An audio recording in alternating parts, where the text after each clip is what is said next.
जौनपुर में लागी बजरिया बजरिया पियवा जायऊ हो।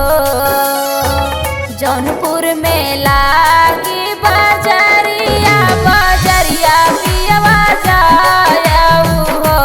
पियवा हम के लिया चुनरिया ननद के लुगरिया हो। पियवा हम के लिया चुनरिया ननद के लुगरिया हो।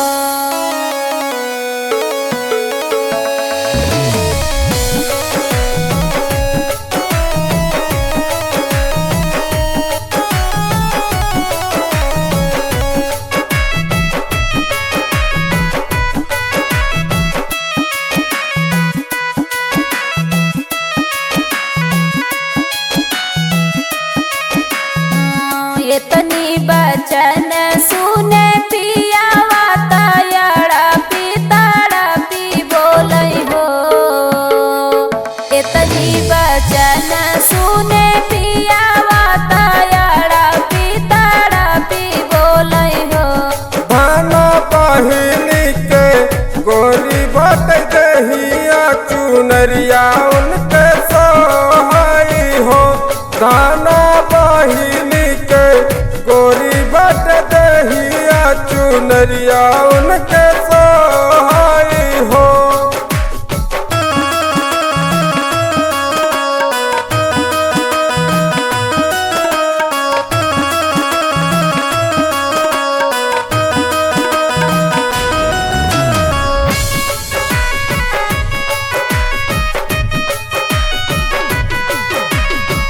जौनपुर में लागी बजरिया बजरिया पियवा जायऊ हो।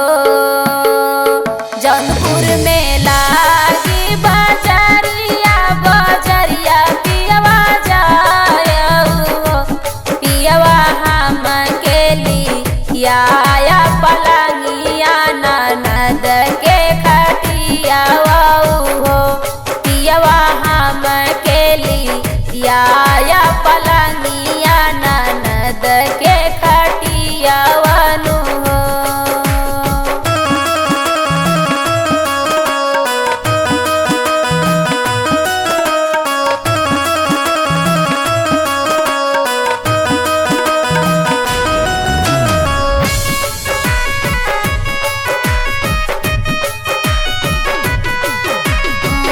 इतनी बचन सुने पियावा तड़पी तड़पी बोलै हो।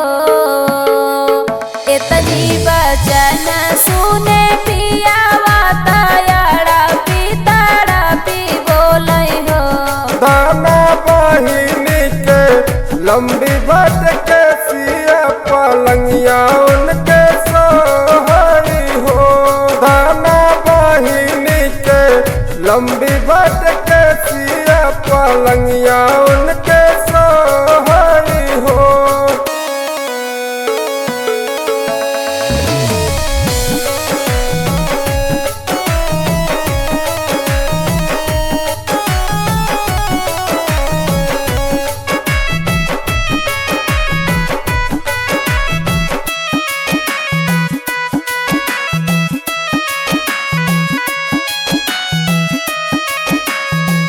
जौनपुर में लागी बजरिया बजरिया पियवा जायऊ हो।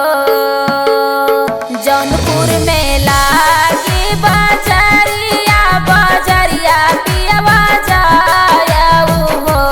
पियवा हम के लिया बेटौआ ननद के बिटिया हो।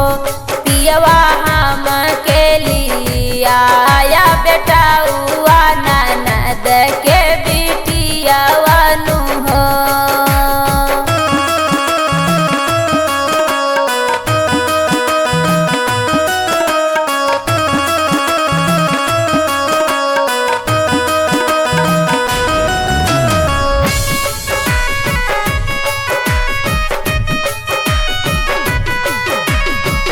इतनी बचन सुन